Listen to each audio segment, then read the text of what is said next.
பூமியின் அடியில் ஆழ்ந்த இருட்டில் துர்நாற்றம் வீசும் சேற்றில் புதைந்து கிடந்தது தங்கமும் வைரமும்.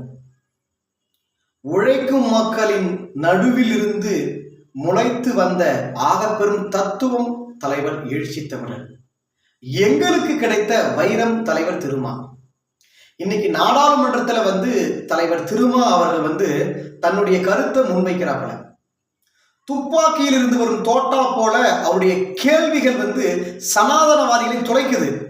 பதில் சொல்ல முடியாம சபாநாயகர் என்ன பண்றாப்ல, மைக் ஆஃப் பண்றாங்க. இது ஜனநாயக நாடா? இது ஒருத்தவர் தன்னுடைய கேள்வியை முன்வைக்கிறாப்ல, வழிய முன்வைக்கிறாப்ல. இந்த சமூகத்துக்கு என்ன தேவை, தன்னுடைய தொகுதிக்கு என்ன தேவை, இந்த இந்திய மக்களுக்கு என்ன தேவை அப்படின்னு சொல்லிட்டு ஒவ்வொரு விஷயமா எடுத்து சொல்ல சொல்ல சொல்ல நீங்க பதில் தான் சொல்லணும். மைக்கி ஆஃப் பண்றதுனால நாடாளுமன்ற விதிப்படி ஒரு நாடாளுமன்ற உறுப்பினர் இத்தகைய நேரத்தில் தான் பேச வேண்டும் என்ற ஒரு வரைமுறை இருக்குது. அது மாற்றுக்கிறது கிடையாது. ஆனா அவர் வரம்பை மீறவே இல்லை. அவர் கேட்கக்கூடிய கேள்வி ஒன்று அச்சுறுத்துது. நீ பயப்படுற, பதில் சொல்ல முடியல.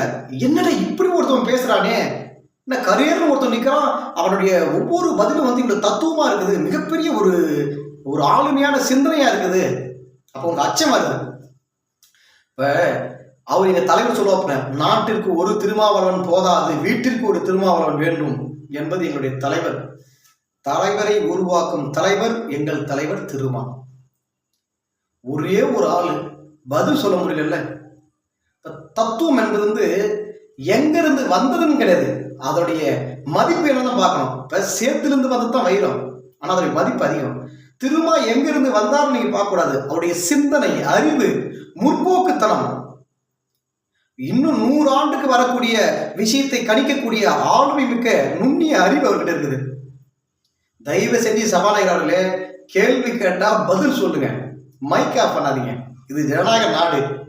நல்ல வேலை ஒரு வலுவான எதிர்கட்சி உங்களுக்கு அமைஞ்சது. இல்லைன்னா நீங்க சொல்றத ஃபுல்லா கேட்டு கேட்டு இந்த நாடு மிக மோசமான நிலைமைக்கு போயிருக்கும். திருமா கேள்விக்கு பதில் சொல்ல தயவு செய்து புத்தகத்தை படியுங்கள். ஏனென்றால் திருமா ஆளுமையானவர். அவர் கேள்விக்கு பதில் சொல்ல வேண்டும் என்றால் குறைந்தபட்ச அறிவாவது உங்களுக்கு தேவைப்படுகிறது. அதனால் புத்தகத்தை படியுங்கள். நன்றி.